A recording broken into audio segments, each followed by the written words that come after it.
If you ever thought that wood beams would be too heavy for you to add to your ceiling or to work on yourself, I'm here to tell you that there's a trick that will make your day.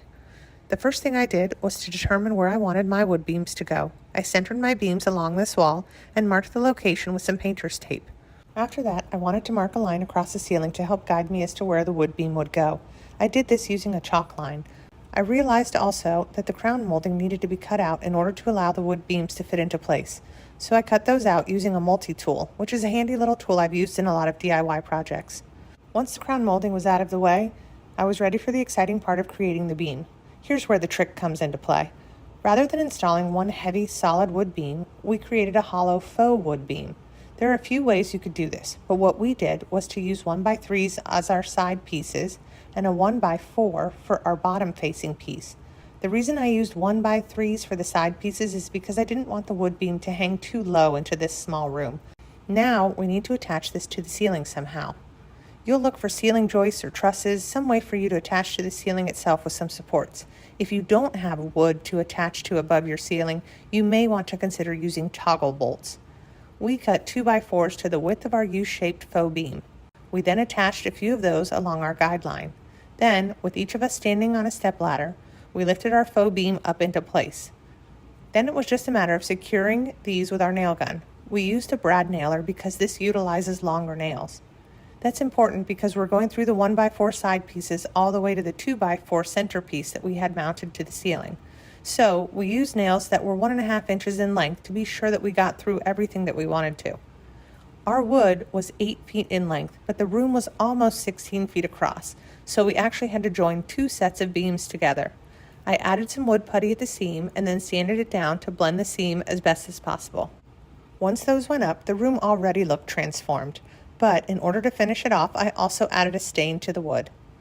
You might wonder why I didn't stain the wood before I put it up on the ceiling. The reason is because I needed to join these 2 faux wood beam pieces together, and I was afraid that if I stained them before putting them up, then I might have variations in the 2 different beam pieces. This way, I was staining it in place so that I knew that I was applying the stain in a uniform motion across both of the beams that joined in the center of the room. In order to apply the stain with the wood beams in place, I simply added some painter's tape to protect the ceiling. I applied the wood stain using a lamb's wool pad rather than a paintbrush because I like that I can apply different amounts of pressure depending on whether or not I want the wood darker or lighter in that particular spot. I think that they add a great element to our room. I hope that this inspires you to add some faux wood beams where you otherwise thought you couldn't have before. I have this really great Roman shade, but the tension rod it hangs from is not so great. So I grabbed this foam core piece from the Dollar Tree, and it's just shy of 30 inches wide, and my window is 32.25. So what I'm going to do is I'm actually going to cut 2 pieces and then connect them together to make the full 32.25 inches. So I will just mark, 3.5 down. If you're using black foam core like I am, I would recommend using a pencil because you'll see the light gleaming off of the graphite and you won't lose your marks. Now I'll just cut this with a straight edge and a crafting knife.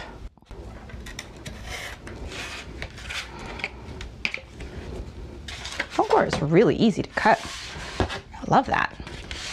All right, since each of these pieces is 20 inches wide and I need 32.25, I'm just going to measure out one of these. Let's see, what's 32.25 minus 20 is 12.25. And I'll just measure my mark. And we'll just cut that down like so. Now that I have my 2 pieces cut to be 32.25 inches, I'm going to reinforce that with some popsicle sticks because next we're going to wrap this in a wood grain wallpaper, and the problem if we don't reinforce it is that it's going to bend right here and create a seam, which we do not want. So just grab a couple popsicle sticks and hot glue them to reinforce this entire front piece of the valance. So a nice feature of this peel and stick paper is that it has a grid on the back. So what we're gonna do, we'll line it up and we want to be able to wrap this around. So we will cut along these lines in excess to do a nice clean wrap, and you're also going to want to wrap these end pieces as well. For this part, I think I'm going to use scissors actually, since I do have a guideline and it doesn't have to be. Now it's time for us to use the wallpaper. I grabbed this on Amazon and it was extremely affordable for a decent sized roll. And what's nice about this is it has an actual wood grain texture on it, so it's going to give us a more realistic look than if we just used a plain printed smooth sheet. So what I'm going to do is peel off, like start at this corner, and peel back some of this paper. However, I want to be able to use this line still to line myself up. So I think what I'll do is push this side down, and then we can, so while we hold that down, look, you can just peel this straight back underneath, and theoretically this should be nice and straight. So let's fold one side. Take care to pull everything very tight and smooth it out. Same on this side. All right, so that is looking good, except now we're going to want to take a credit card or a squeegee thingy and just smooth out these. Well, actually, it comes out pretty well with your fist. Smooth out these edges with your thumb and forefinger just to get a crisp line. And just keep working this until you get a nice, smooth finish. So for these ends, I'm just gonna seal them.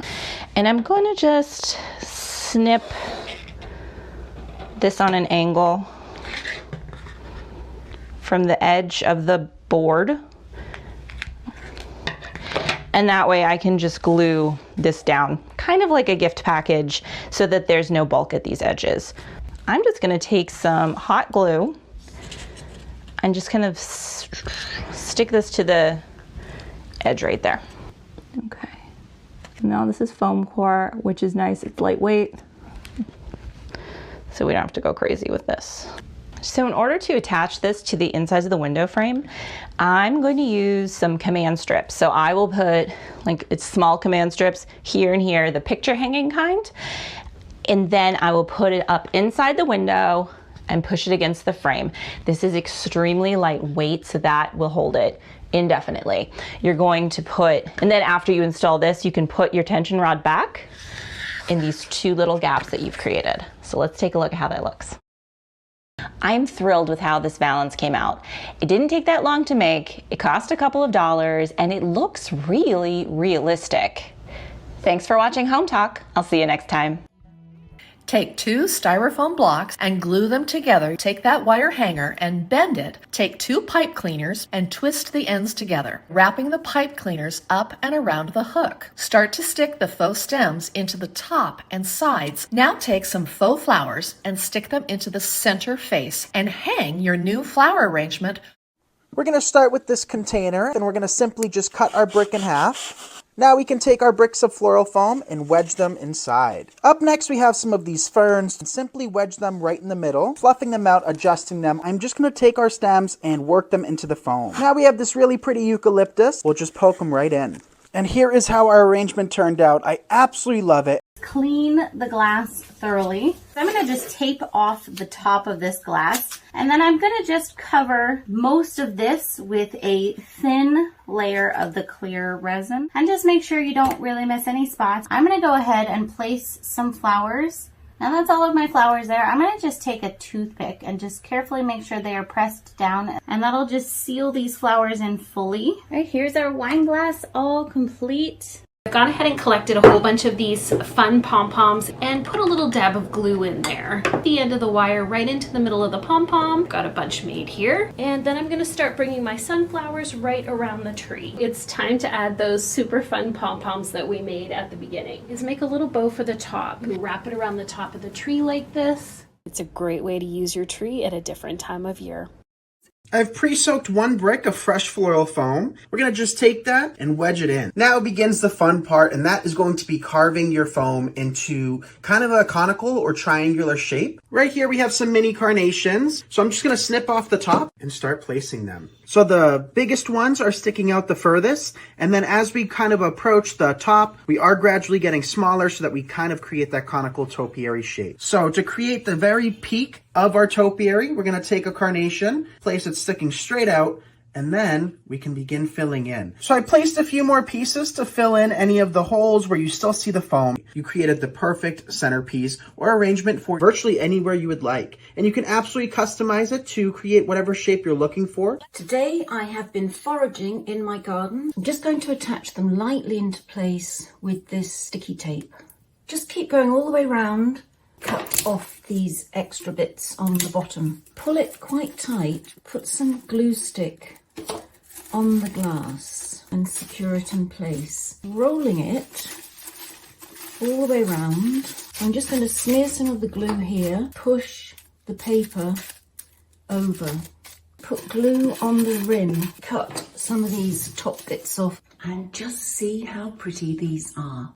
I grabbed 2 hanging baskets and liners from Dollar Tree for this epic garden project. I unclipped the chains off of one of the baskets and placed the liners in each basket. Next, I used sharp scissors to cut a slit in the middle of each section and in the center hole at the bottom. Then I grabbed some petunias from my local garden center and carefully placed them into each hole. Planting from the outside worked best for me. I set it aside and repeated the same steps for the second basket. Next, I filled the center of each basket with potting soil and watered it. I gently placed one basket on top of the other and secured them together using 4 black zip ties. At that point, I decided to add in a few more flowers on the edge where the baskets meet. Can you believe this is what mine looked like after 3 weeks? Take a sealable plastic container and fill the bottom with clay unscented cat litter. Add salt to the top. Pour more cat litter onto the top. Mix the salt and cat litter together. Cut the stems on all of your flowers. Place the flowers into the litter, add salt to the top, put the lid on, and let it sit for about 5 days. Brush the salt off of your flowers. Mix up some resin. Slowly pour your resin into the mold. Place your flowers slowly into the poured resin. Pour your next layer of resin slowly on top of this. Remove it from the mold. Keepsakes to put more flower vases onto and use it as a centerpiece.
I grabbed some thrifted glassware for this brilliant garden decor. Then I grabbed some 2-part epoxy. I used a wood skewer to mix the epoxy and placed it around the bottom edge of one glass vase, then glued it to the bottom of the glass bowl. I set that aside and let it dry. I applied epoxy to the bottom of a different glass vase and placed the glass platter on top in the center. I grabbed the vase with the bowl and applied epoxy to the top and attached the third vase upside down, and applied epoxy to the top of the vase that is attached to the bowl, and I placed the other section on top. And now I have the most gorgeous glass bird bath. This project took minutes and cost under $30. We've got some suet here. So all I did was melt this suet, and I did it in the microwave for about 3 minutes. So you use about twice as much of the bird mix, the seed mix, as you do the fat. There we go. You can see I've just mixed that up super simply. I'm just going to fill that up, fill that little teacup up, and I am just going to fill those. I'm going to take some teaspoons. I'm going to put these in here directly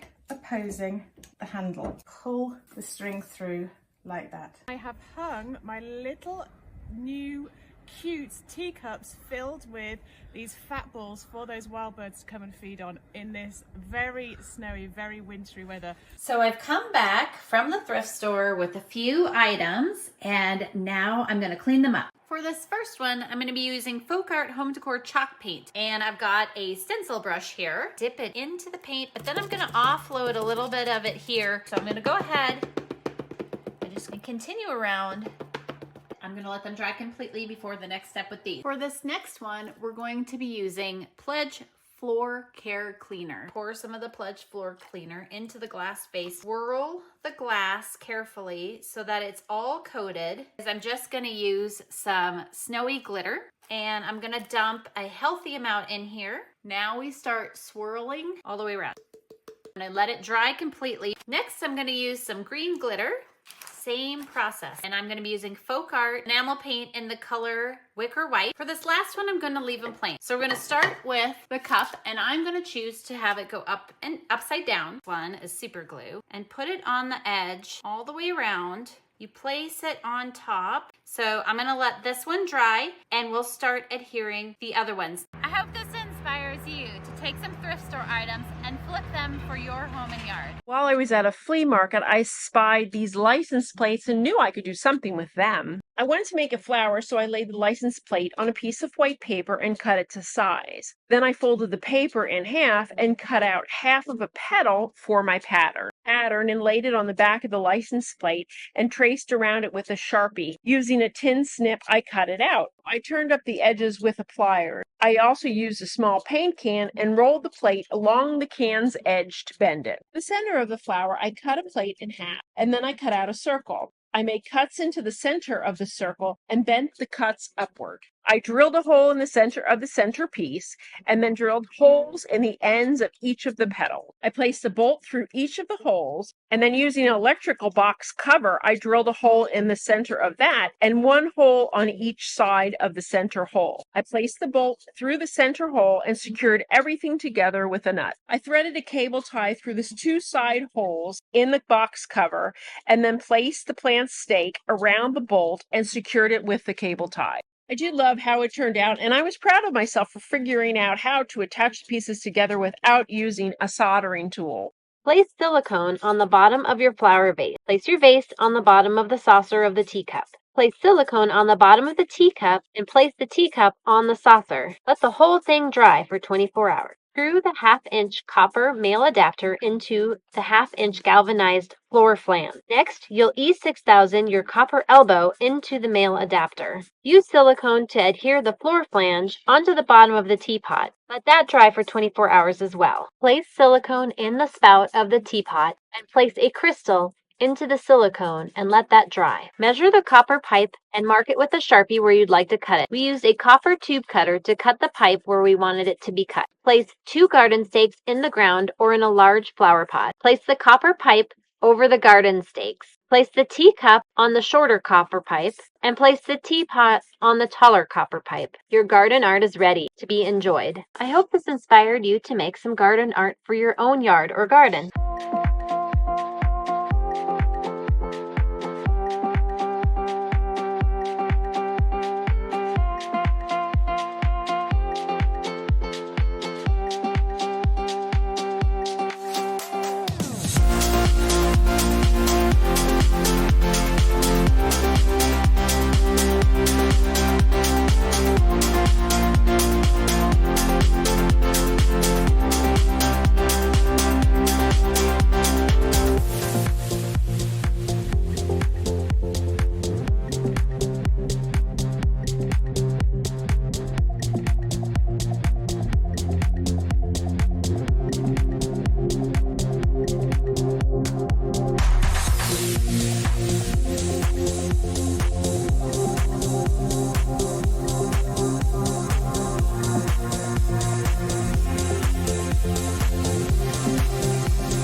If you've ever wondered what the inside of a hollow core door looks like, you're about to find out. I removed the door from the hinges and removed all of the door lock hardware. The next step was to go ahead and cut the door with a table saw. I sanded down the rough edges left from the table saw and then measured and cut my 1x2s to the height of the door. And I attached these to the inside of the door using a pin nailer. Once that was done, I used construction adhesive and some more nails to attach the 1x2s along the edge. Now I've got 2 door halves set up and ready. I happened to have some leftover beadboard, and so I decided to just turn this over and use the smooth side. I secured those in place using construction adhesive and the pin nailer. Once those were in place, I could hang the door and get a good look at everything. The next step was to paint. I added a few coats to make it look uniform, and I did caulk between the trim pieces and the door itself. Finally, I added some long handles, and my door was ready for use. It stays together and tight when closed. This project could also be used on a pantry door or linen closet door really nicely. You won't believe how $3 and $20 took this common 1980s eyesore and turned it into a modern-day beauty. So I removed the door and took it outside. I cleaned the mirrored surface several times. I sprayed a black spray paint primer and paint all in one along the outside of the door to cover up the gold sections. I noticed I could scrape the paint easily from the surface when I used the glass cleaner. My next step was to use tape to divide my surface into sections. Since I was using a spray, there was going to be overspray that was going to go past the strips of paint. So I used this tape with an attached piece of like plasticky tarp kind of stuff to help get better coverage in the area. The product I used was a frosted paint spray. The best part was, of course, peeling off the tape when it was done. The lines were crisp and I felt like the door looked a lot more modern. I love the way the door looks in the room. First, I removed the hinge pins from the door and moved the door into my workspace. I got rid of the old door hinges and doorknob as well. Then I filled in all of those gaps with sandable wood filler. For the large hole left by the doorknob, I used a little trick where I stuffed a bit of paper towel into the hole, then covered that with putty. I need to add length to my interior door. I measured and cut my 2x2s and affixed them to the top and bottom of the door. Time for me to start working on the decorative part of the door. Using the 1x4s, I measured the length of the door and made my cut. I attached the wood to the door using liquid nails. Once everything was in place, I used a nail gun to secure it all. I like to apply a line of caulking and then gently run over it with my finger to smooth it into place. I started working on setting up my barn door track hardware. Painting was next. The putty was now dry and I used sandpaper to smooth it. I used my caulking gun again, this time to fill in the gap between the original door and the decorative pieces that were added. Once that was dry, I painted those. I attached the barn door hardware and hung my repurposed door. I love the way this barn door looks, and since I only had to purchase the wood and a little bit of sandable wood filler at the end, it only cost me $42 plus the hardware.